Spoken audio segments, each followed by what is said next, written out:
Intro. Hunger Games Catching Fire is a movie that shows the side of rebellion that usually happens when it's not shown. It's the side of protests and the hatred for a system that usually isn't shown on the media, like the news or the places that get that mainstream coverage. It has to be communicated people to people, online, or in other places in real life. It also starts what later will be the important part of the Hunger Games, Mockingjay Part 1 and 2, at least for the movies.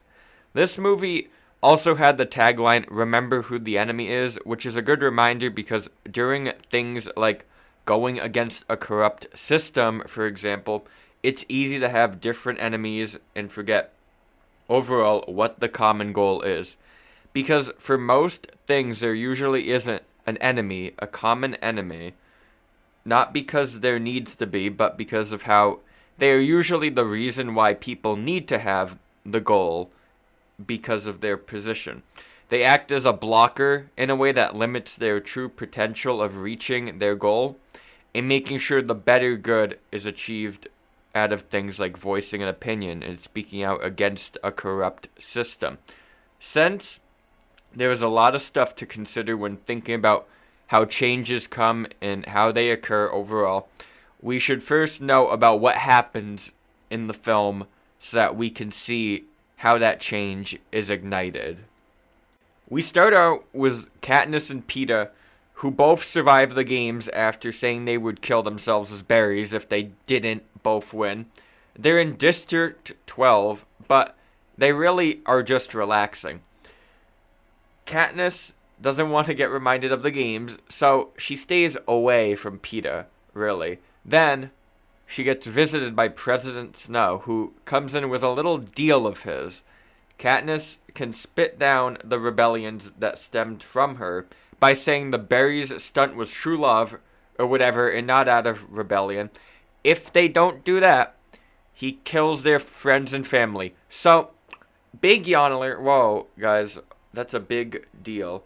So they basically go on their own fight the oligarchy tour because they do what President Snow wants, but it just causes more violence. More violence and more people being hurt for wanting change to a corrupt system. Gale gets whipped because of him trying to stop innocent civilians from being attacked. Guess what? It's the 75th Hunger Games now, which means it's going to be special. This one's going to be really special, and it matters. The people who are competing will be the people who have already won games before. That's how you get people to watch it, because that's what it's all about. When on their campaign trails, Peeta says that he and Katniss are married and that she's pregnant. Shouldn't kill a pregnant woman. I don't think that's a hot take at all. You shouldn't kill a pregnant woman. But when Katniss goes on her tour, Cinna changes the dress to have a rebellion symbol on it.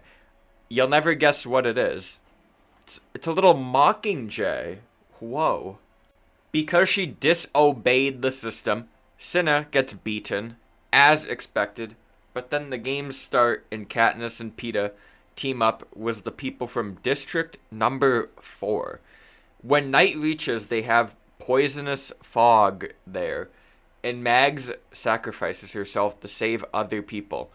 Then some mandrills attack them, and somebody else from District 6 sacrifices herself. For some reason, just because they felt like being a hero. At a beach near the center, the group meets up with other people from other districts. They figure out the gimmick of the stage, because there's always a little gimmick. It's like Smash Bros. In that way. That being, it's a clock, and dangers come at certain intervals on said clock. Anyways, a big fight happens and some people die, but Katniss and Peeta survive. But now they have to kill more people, and they can use electricity to do that. Basically, the other people in Katniss's group set up a trap to electrocute people with lightning, since it comes down every 12 hours. Somebody attacks Katniss and then flees, and some of the career people die. Oh no, the career people are dead. What am I gonna do? It just happens. Finnick is attacked by Katniss because she thinks he did it. He didn't do it. He just didn't do it. But he tells her to remember the real enemy, and so Katniss does. She's like, oh, she's a brain blast, and she shoots the roof of the arena, shutting the arena down. Then she wakes up after being knocked out and learns about what happened during the games. In District 13, which is a spot for the rebellion, people have been starting a revolution in the system. Peeta and Johanna, who was friends with Katniss and Peeta, have been kidnapped by the Capitol. Then, Katniss is sedated because she attacks Haymitch out of anger. Katniss then wakes up in District 13 to see Gale, who says everything's alright, but that their original home is destroyed. District 12 is gone. It is gone. It is not coming back. And then the credits roll. End of the movie. And then it's like, to be continued.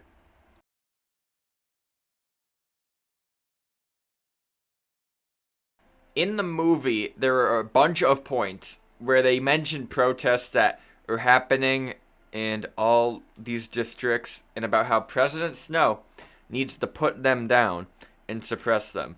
It shows that power that is always shown when handling a protest by the people above. You can't show that a system is flawed because that means the people who are benefiting from the system won't do that anymore. They won't be benefiting. People will do anything to try to make sure that they can stand at the top of the pedestal, at the top of where they are. Just like the first Hunger Games movie, the Capitol is where most people who have power reside. It's like a mansion on the hill where you just know who they are. You always just know. They loom over everything else because they can, and they know they can, and they will do more because they know they can. That's just how people generally are. If they have control, they'll do what they can to keep that control. It's universal, and sometimes that includes lying. Lying to people to make them seem as one of them because power is what distinguishes people from each other in society. Mainly in terms of what I can do over you. In some systems, that's because of corruption. That's what it's based in. You should be afraid and submit to the powerful people just because they have more power. That's how some societies are structured. Not how it should be. That's definitely far from where it should be. People should not live in fear. That is not a good society. A revolution often doesn't mean violence. It really just means change of the system. It's like having a revelation. The words are very similar, where you just realize what's going on. That's one way to think of it, since people usually have this idea of what a revolution is, and they think, oh, it's violence. That's really unnecessary to the change. They think it's like, oh, it's unneeded, so it's probably bad. Well, usually sometimes it isn't like that. It's just the change itself occurring and the process it takes to get there. But that's another reason people don't want this change happening in the system, because of the fact they see it as this violent thing that will hurt the entire population. They fear mainly for themselves and that the violence will get to them. It's that sense of fear that people have about change, really. But fear has to come from somewhere. So where does it come from? It comes from the people who are making bank off the system. They're able to make you afraid. The benefiters, if you would. The people who you probably see on Twitter posting a million different posts on one different thing, and they're all on different days. It's called overloading you with propaganda, and that's how you get to the suppression part of a rebellion. It's what's seen in the movie with what President Snow wants, and we need to know why these happen or really don't happen. It's because in a revolution, when people are afraid of what's above them, or the people in power, they won't fight to begin with. That's the simple and easy part to think of. Let it be, and that's the type of mentality at full display. oh, we'll just let it be. The system's okay for me, so I don't want to mess with them because they're also above me. But for the people that do go out and have their voice heard, there is a chance that it gets drowned out by these negative things or by basically saying, well, this is pointless. It's a way of downplaying the change that people may feel is needed overall in society. The term silent majority can be thrown out a lot just as a way to downplay a cause or to make people demoralized because of it probably won't matter if people don't actually support it idea. It's a conspiracy theory because the silent majority could be anything. They're silent. That's why they were called the silent majority. It's also because they don't want to show the idea that there may be a failing system. Change is always controversial, but the constant is fine with everyone, since we all live in the moment. We don't live to see the change unless it happens. You're used to it, so less people are against that constant motion of time of what we have. Change, no matter if it is forward or backwards, will always mainly be challenged because we always want to make sure we're in something we're comfortable with. Even if it isn't fully ideal for us to even be in that situation to begin with. So this is what the people see when trying to be like, I don't like this. I kind of want to put this down. And they know how they'll strike. They also want to make sure to frame these changes or issues in a way that people won't agree with, because that makes people even more mad. Because if you're at the top and you're like, oh, I don't want that change happening, you can just make people mad at the bottom. You can frame anything you want in a bad manner if you try. That's not even a theory, that's just true. You can find words in the English dictionary to make anything seem bad. And so that's why people who are successful and don't want people seeing what's wrong with the system or what's happening can put labels on these things. These labels can make people not question the people in charge because they just seem more sane when you make these things more radical or seem really radical. These labels are how you just have people give up on trying to make a change. They submit because they think that it would be unusual for them to do anything else to try to make a change. People who don't want change will never do anything to seem sane or push that change forward. They'll just get on it and be like, oh, I do want change. And why would they air the views of the things like protesters or anyone who really wants their voice heard? The Fairness Doctrine got repealed in 1987, so it doesn't apply anymore. You don't need to have both opinions for something. You can just literally have division, since that's gone. The Fairness Doctrine is gone. Division that is caused by the lack of diverse perspectives and critical thinking, really, is what this causes. We all need to hear many opinions and be able to understand where people are coming from and all that. That's what I was taught in school.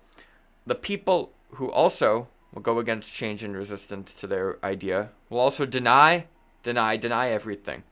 They don't have to admit that they're wrong. They just can defend their points until they die on the hill, which is something you have to question in a way, and it's how some people trick people. If you go to page 2 of Google, or be validated by the same photo 10 times on Twitter or something, is it even real, or is it literally just extra lying to people? Because you're just going out of your way to be convinced of this thing. It doesn't feel true. It's just validation and not really facts. The more you repeat something, it doesn't make it any more true. It just is the same thing.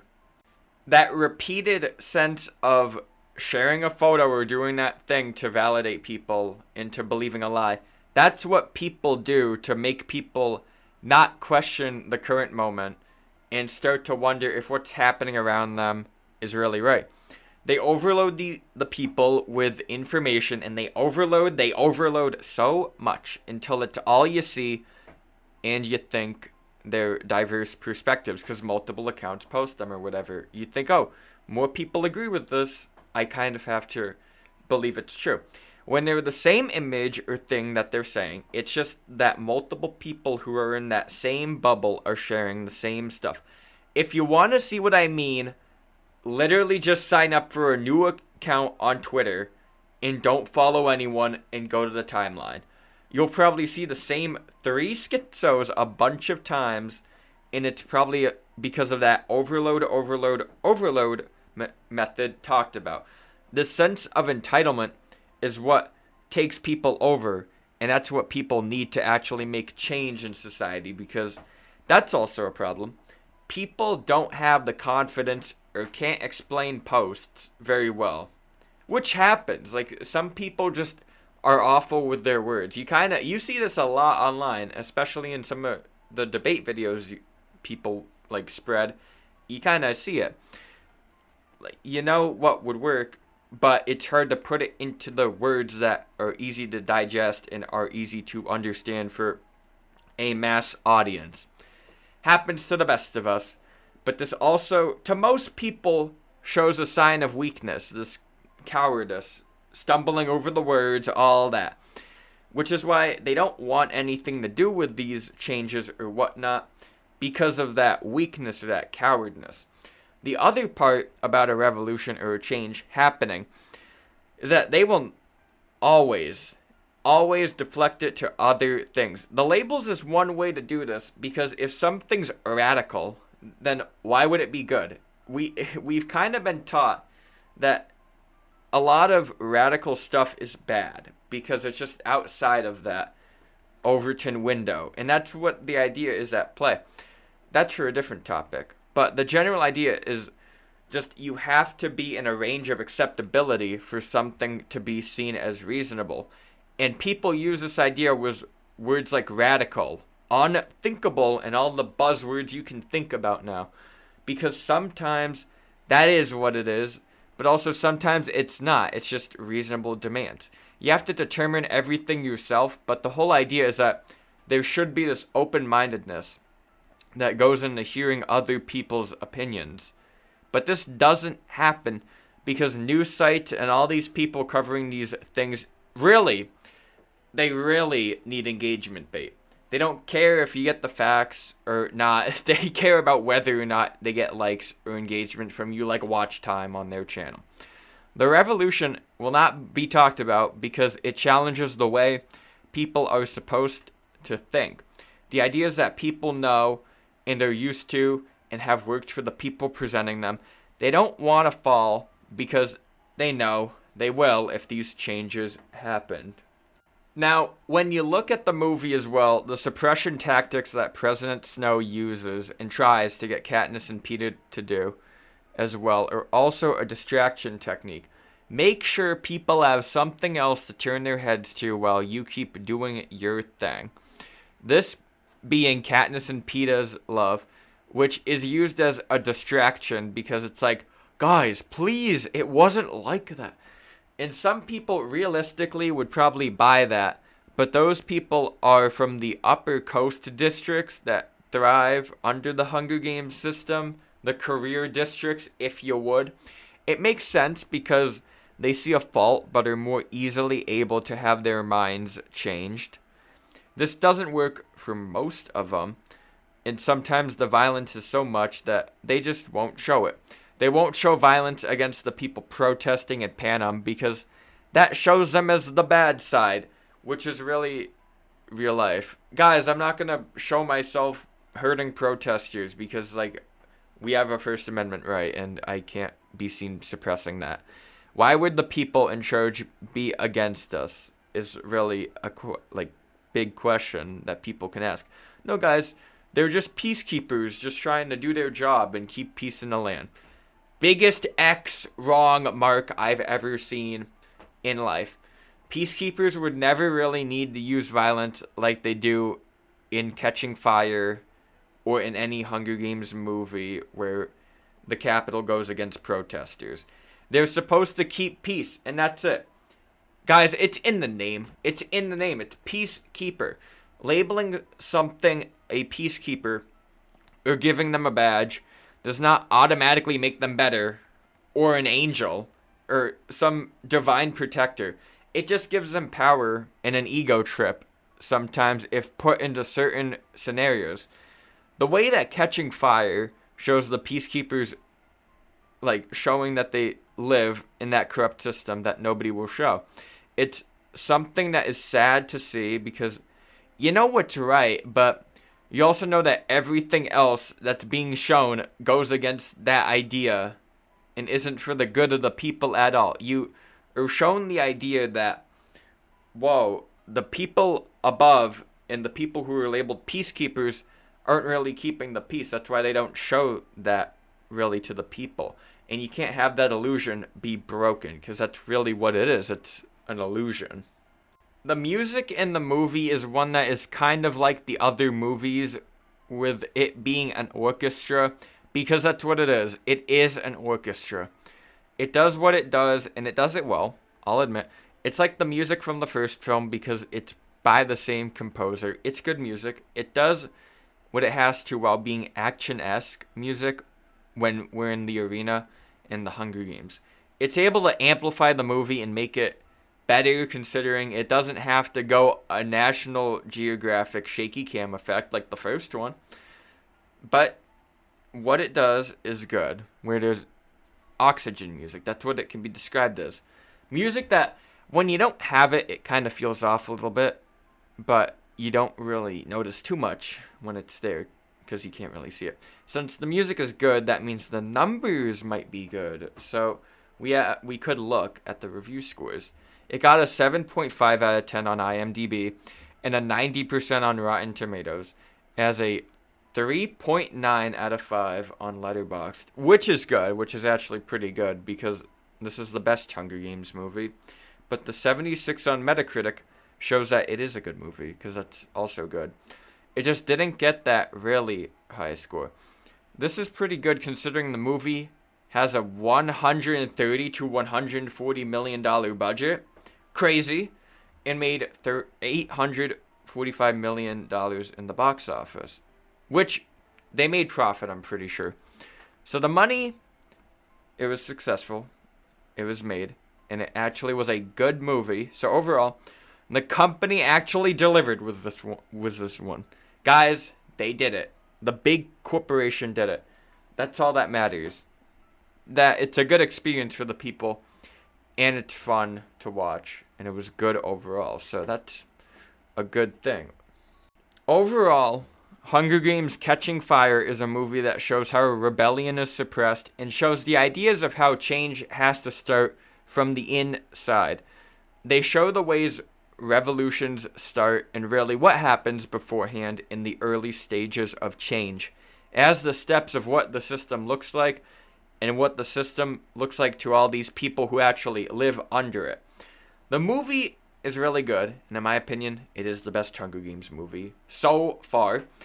I would give it a 9.1 out of 10, which is better than the first one, but also above movies like Scott Pilgrim vs. the World and movies in that range. I would recommend watching it if you ever feel like watching it. Though make sure you watch it after the first one, just so that you can get more context, and that's the point of a sequel. You're supposed to watch the first one before the second one. But that's about it. If you have some thoughts about anything relating to the movie or anything at all, you can comment them down below if you want. That's your First Amendment right. But that's about it. Please like and subscribe if you want to. Pretty please.